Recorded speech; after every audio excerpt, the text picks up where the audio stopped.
మనము కొన్ని షెడ్లు పెంచుకుంటున్నాం. అంటే క్యాటిల్స్ పెంచుకున్నప్పుడు సబ్సిడీ ఇవ్వడం కానీ, గొర్రెల పెంపకదారులకు సబ్సిడీ ఇవ్వడం కానీ ఇలా జరుగుతుంది. గోమాతలు పెంచే వాళ్ళకు కూడా సబ్సిడీ ద్వారా షెడ్లు ఇవ్వడం కానీ, అలాగే దానా రూపంలో దానా ఇవ్వడం కానీ, లేదా డబ్బు ఇవ్వడం కానీ జరుగుతాయి.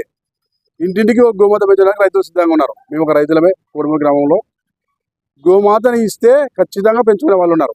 ఎందుకంటే ఆ గోమాతని మనం పోషించడానికి బరువైన ఈ కాలంలో పోషణకు ఇబ్బంది పడుతూ ప్రతి ఒక్కరూ గోమాతలను దూరం పెడుతున్నారు తప్ప వేరే ఉద్దేశంతో కాదు.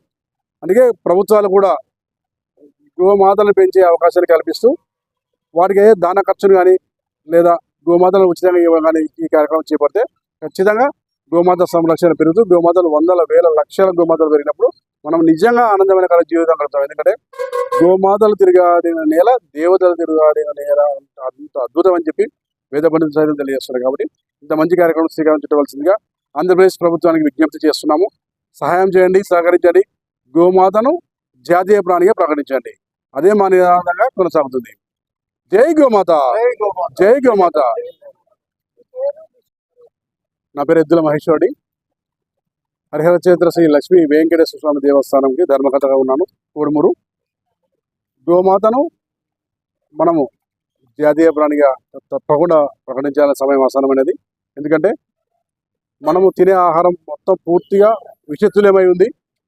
విష పదార్థాలు తింటున్న మనం ఒక్కరము మేల్కోవాల్సిందే ఖచ్చితంగా. ఎందుకు చెప్తున్నామంటే ఇంటింటికి ఒక గోమాత ఉండి అందరూ పెంచుకుంటూ ఆ గోమాత నుంచి వచ్చే ప్రతి పదార్థాన్ని పొలంలో వేసుకుంటూ వెళ్ళి మనం కనుక ఆర్గానిక్ ప్రోడక్ట్స్ పండించుకోగలిగితే భవిష్యత్ కాలంలో మనకి క్యాన్సర్ లేని ప్రపంచాన్ని మనం చూస్తాం. ఎందుకు చెప్తున్నామంటే పురాతన కాలంలో ఎప్పుడైనా సరే బాగా గుర్తుపెట్టుకుంటే 100-200 సంవత్సరాలు వెనక్కి వెళ్ళినప్పుడు కానీ ఎప్పుడైనా చూస్తే ప్రతి ఇంట్లో ఆవు పాలు తాగుతూ ఆవు పదార్థాలు వచ్చే దాన్ని పొలాలకు వేస్తూ మనం ఆనందకరమైన పంటలు తీస్తూ బతుకుతున్న వాళ్ళం. ఇప్పుడు ఏం తీసుకున్నా కూడా ప్రతి పదార్థం విషయ పదార్థంగా మనం తింటున్నాం, కానీ మనకు తెలియట్లేదు.